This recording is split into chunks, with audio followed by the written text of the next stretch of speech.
Nathan Cole loosened his tie as he slid into the red vinyl booth. It was nearly midnight, and he had just closed the biggest deal of his career. At 32, he had finally made partner at the investment firm. His father would have been proud. Would have been. Nathan pushed that thought away as he always did. The diner was one of those 24-hour places with neon signs and chrome fixtures, the kind that felt frozen in time. He liked coming here after late nights at the office. Something about the anonymity of it, the hum of fluorescent lights, the smell of coffee. It helped him think. He was scrolling through his phone when he heard the crash. A tray hitting the floor, dishes shattering. A woman's voice saying, "Oh no, oh no." Nathan looked up. A waitress in a bright yellow uniform stood frozen amid broken cups and spilled coffee. She was probably in her late 20s with brown hair pulled back. Her face was pale with shock. Something about her profile struck him as familiar. She bent down to clean up the mess, her hands shaking. The manager appeared from the kitchen. "Natalie, this is the third time this week," he said sharply. "I know, I'm sorry, Mr. Henderson. It just slipped." That voice. Nathan's heart stopped. He knew that voice. "Natalie," he said before he could stop himself. The woman looked up. Their eyes met. Recognition flashed across her face, followed immediately by something else. Fear, maybe. Or shame. "Nathan," she whispered. It was her. Natalie Reed, his stepsister. The manager looked between them. "You know each other." "We're family," Nathan said, standing up. He couldn't believe what he was seeing. The last time he'd seen Natalie was 7 years ago at his father's funeral. She had been 21, then fresh out of college with big dreams. She was going to be a photographer, travel the world, make art that mattered. Now she was here in a yellow waitress uniform, cleaning up broken dishes at midnight. "I've got this, Mr. Henderson," Nathan said to the manager. "The spill was my fault. I bumped the table." It was a lie, but the manager seemed relieved to have someone else take responsibility. He nodded and went back to the kitchen. Nathan knelt down beside Natalie. "Let me help." "You don't have to," she said quietly. "I know." They cleaned up the mess in silence.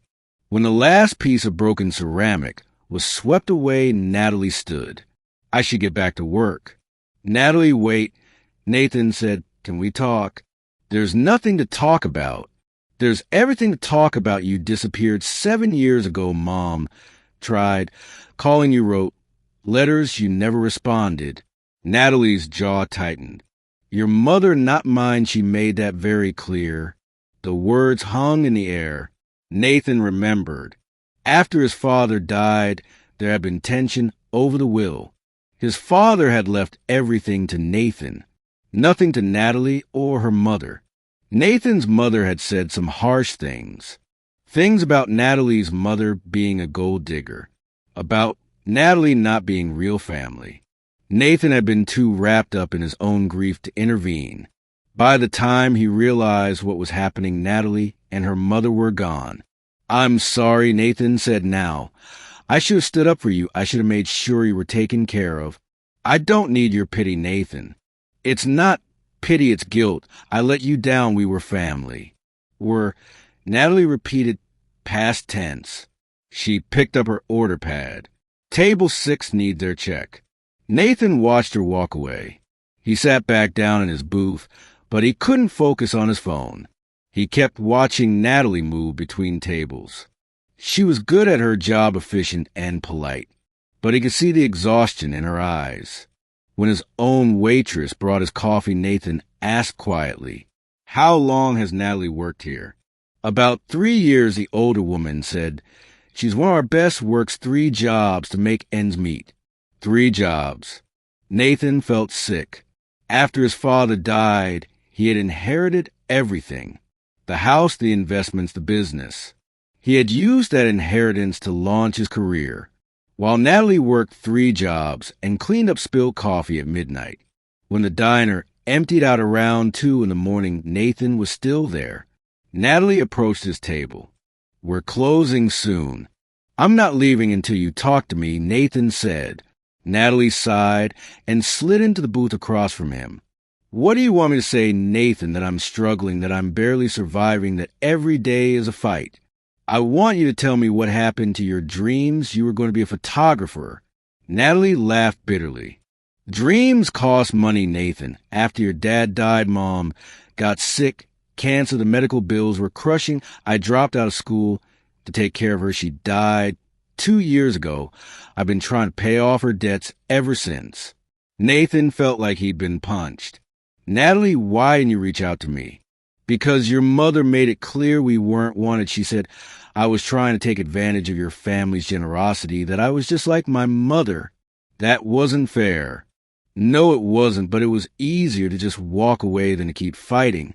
Nathan reached across the table. "I'm so sorry. I should have fought for you. I should have shared the inheritance. Dad loved you. He loved your mom.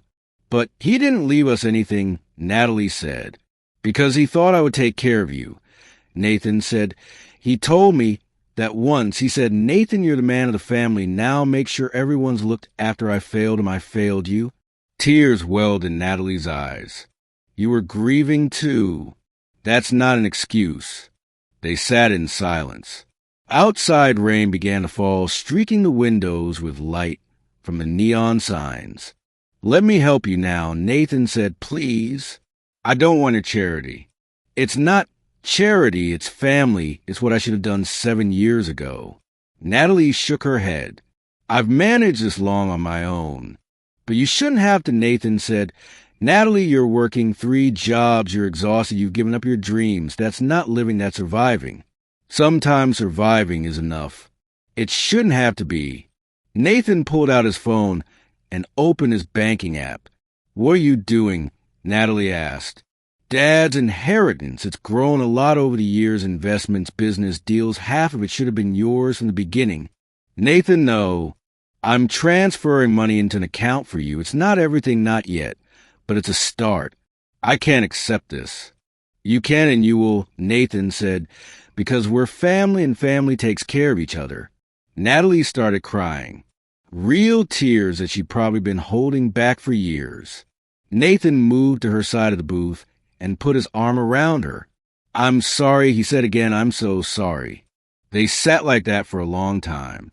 2 people who had been torn apart by grief and misunderstanding, finally finding their way back.